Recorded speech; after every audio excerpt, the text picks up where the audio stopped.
C'era una volta il PD, oggi forse non c'è più. O comunque ne è rimasto gran poco, frantumato tra correnti, franchi tiratori, tradimenti e schegge impazzite. Più che un partito, una soap opera. Tra colpi di scena e una trama sempre più intricata, chi pensava che democratico significasse confronto, adesso deve ricredersi. E lo deve fare nel momento più delicato della storia della Repubblica Italiana, in cerca di un capo dello Stato e con un governo ancora da eleggere. E proprio quando i giochi si fan duri, il PD esplode. Esplode sul nome del candidato per il Quirinale, prima Franco Marini con l'appicco assieme all'ipotesi di governissimo, poi Romano Prodi viene bruciato da 101 franchi tiratori.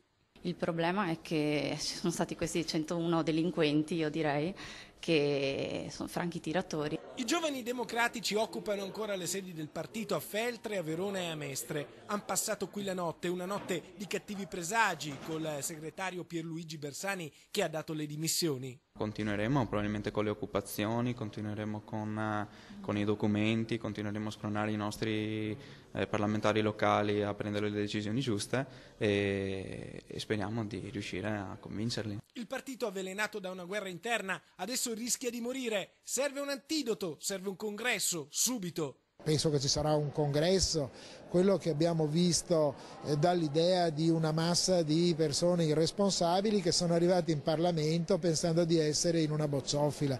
Io mi vergogno anche di alcune figure che sono partite da qua. Intanto al telefono da Roma la senatrice Rosanna Filippin, segretaria veneta del PD, chiede scusa a tutti ma non cerca alibi.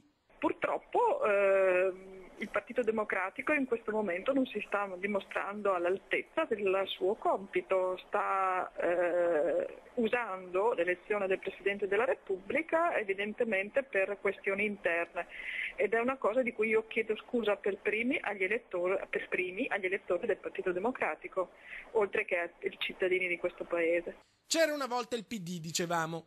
È il titolo della soap opera politica andata di scena al Quirinale, eppure come ogni buona telenovela, anche questa promette di non finir mai, tantomeno adesso che sembrava l'ultimo capitolo. Sì, perché il Partito Democratico forse è esploso, ma con la colla si possono sempre rimettere insieme i cocci. Non sarà bello, ma in tempi di crisi non si butta via niente.